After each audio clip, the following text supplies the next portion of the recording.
China is digging holes in mountains right now, not for minerals, not for bunkers, for oil. And when they're done, they will have buried more energy underground than any nation in human history. The United States spent 30 years building the world's largest emergency oil reserve, 400 million barrels, Cold War engineering, a national monument to energy security. China looked at that number and decided it wasn't even a starting point. China is aiming for over 1 billion barrels. Some long-term plans push toward 2 billion. That's not a reserve. That's not a stockpile.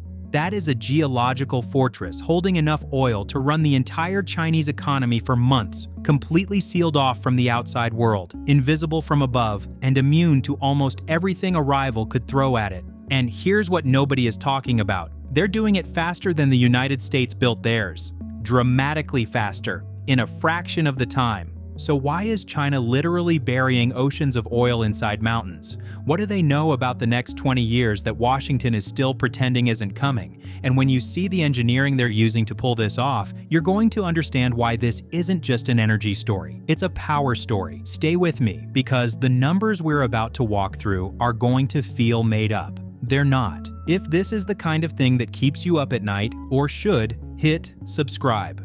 We cover the race for global dominance in technology, infrastructure, and energy every week. And what China is doing underground right now is one of the most important stories of the decade that almost nobody is covering. Let's start with the scale of the problem China is trying to solve, because without understanding the vulnerability, the solution doesn't make sense. China is the world's largest oil importer. Every single day, more than 10 million barrels of crude arrive at Chinese ports from overseas. 10 million barrels, every day. That oil runs trucks, factories, cargo ships, military equipment, construction machinery, and a significant portion of the industrial economy. Electric vehicles are growing fast in China, genuinely fast, faster than anywhere else on Earth. But oil still sits at the center of how goods move and how things get built. Strip away the oil, even for a few weeks, and the economy starts grinding. Here's the problem. China produces only about a quarter of the oil it burns. 3 out of every 4 barrels comes from abroad. That means the entire engine of the Chinese economy depends on a continuous chain of tankers crossing oceans, threading through narrow waterways, and arriving at port on schedule. Every single day, without interruption. Now, look at the map. Most of those tankers pass through one single choke point, the Strait of Malacca, a narrow strip of water between Malaysia and Indonesia, at some points barely 40 kilometers wide.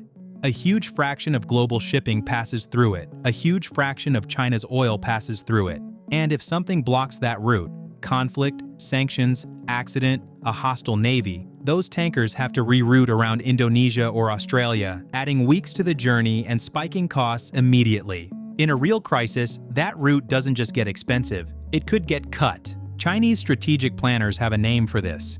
They call it the Malacca Dilemma. It's not a theoretical concept discussed in academic papers. It is a named, documented fear inside Chinese policy circles. The fear that hostile forces could choke China's energy supply at a single point and bring economic pressure within weeks. Not months, weeks. And this stopped being theoretical the moment Russia invaded Ukraine. Watch what happened to energy markets in February and March of 2022.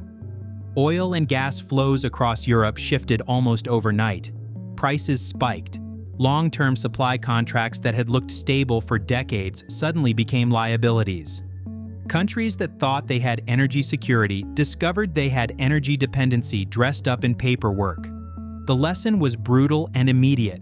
Access to energy cannot depend on global markets working smoothly. You need reserves inside your own borders, under your own control, ready to activate the moment things go wrong. China watched that lesson play out in real time, and it accelerated everything. So what did China actually build? Let's get specific, because this is where the story gets genuinely extraordinary.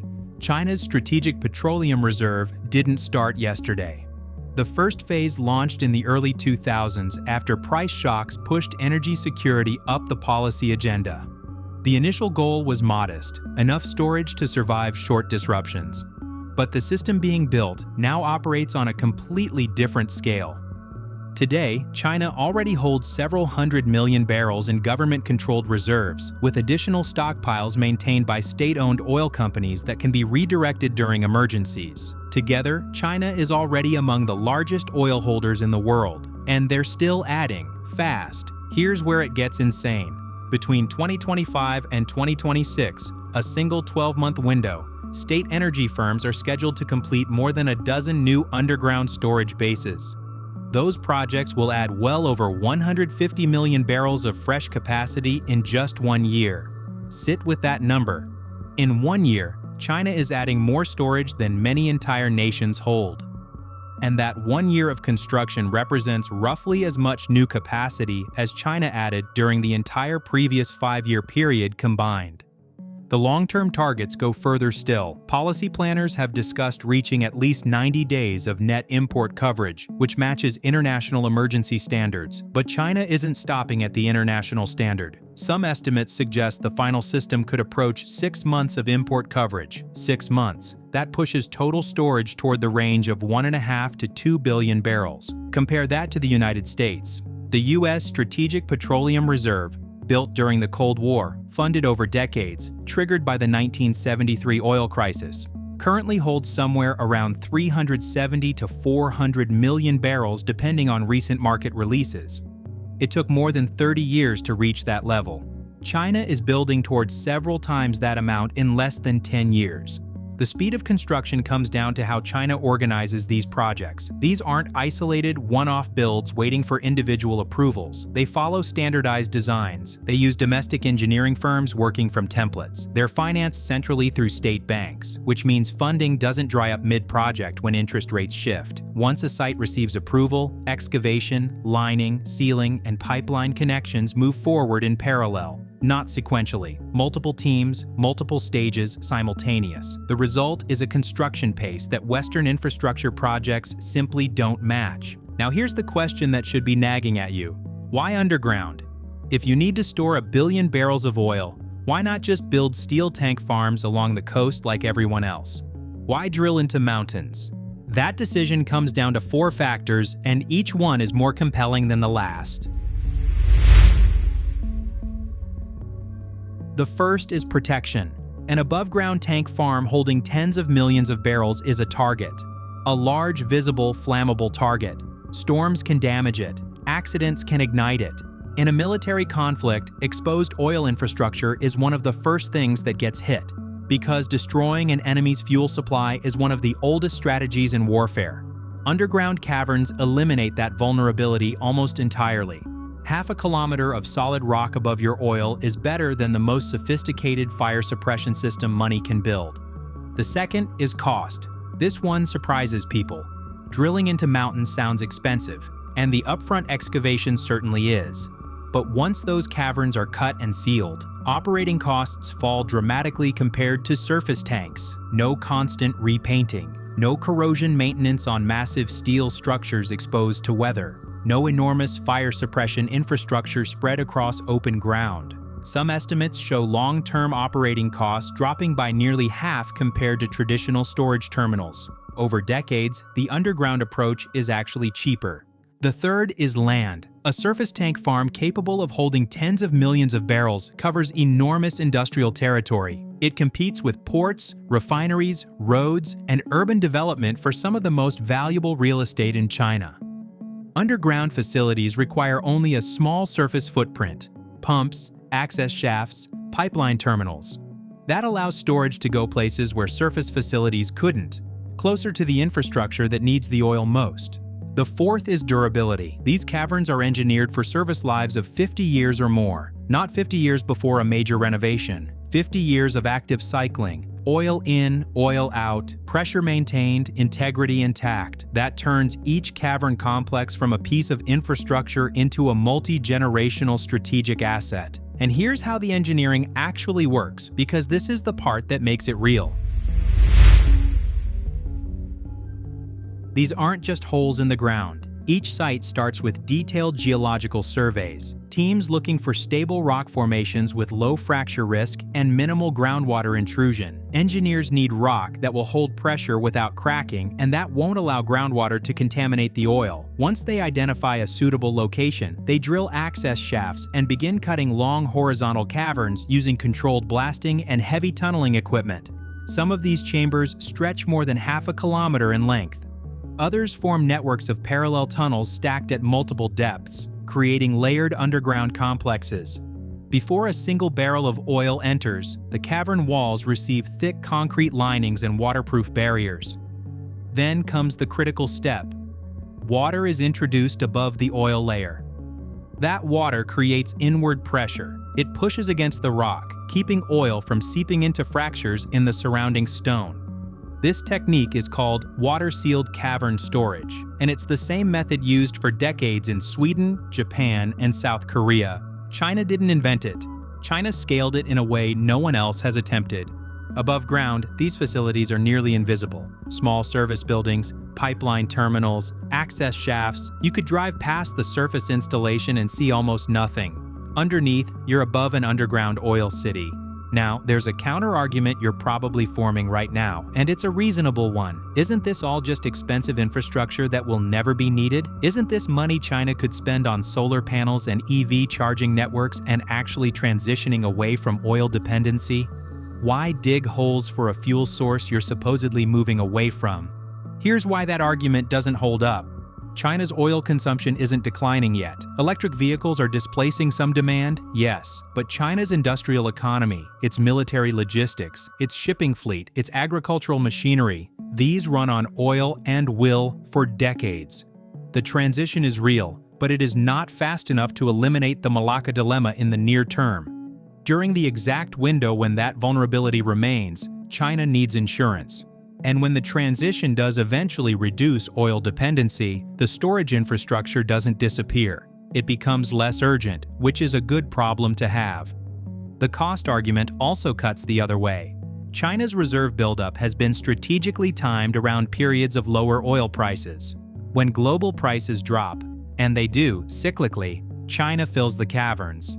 That means the effective cost of the oil inside is often significantly below market rate at the time it might be needed. The infrastructure investment pays for itself partly through smart buying timing alone. Now here's the part of this story that nobody's talking about, and this is where it gets genuinely geopolitical.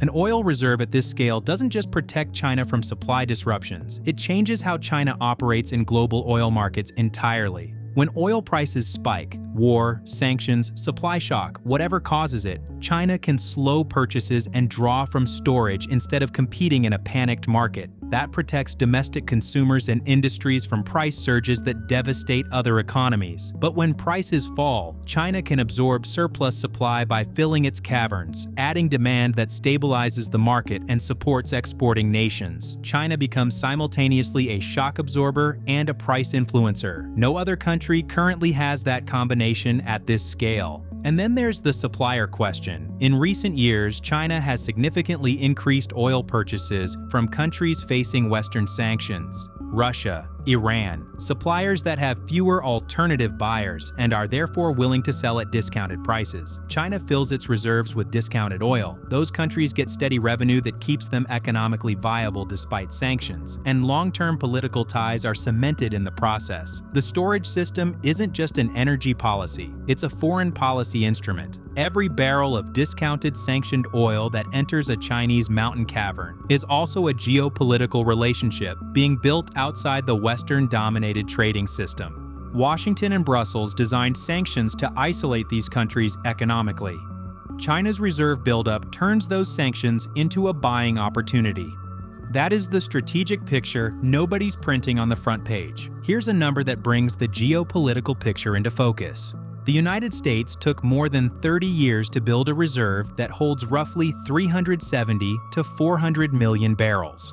That reserve was built during the Cold War, shaped by the trauma of the 1973 oil embargo, and it has been partially drawn down multiple times for market management purposes, including significant releases in 2022 after Russia's invasion of Ukraine reduced its size considerably. China is building toward 2 billion barrels. And China is doing it now, in a compressed time frame, while simultaneously expanding its supplier network, its pipeline infrastructure, and its refining capacity. That is not the behavior of a country that thinks global energy markets will remain stable. That is the behavior of a country that is preparing for something specific. Now, I want to be straight with you because this channel doesn't do propaganda in either direction. China's reserve buildup is real, impressive, and strategically significant, but it comes with genuine costs and limitations. Underground cavern construction is expensive. A single large facility can cost hundreds of millions of dollars before it holds a single barrel. At the scale China is pursuing, the total capital cost is staggering, and that capital comes from state banks and state budgets that face their own pressures. China's economy is not invulnerable.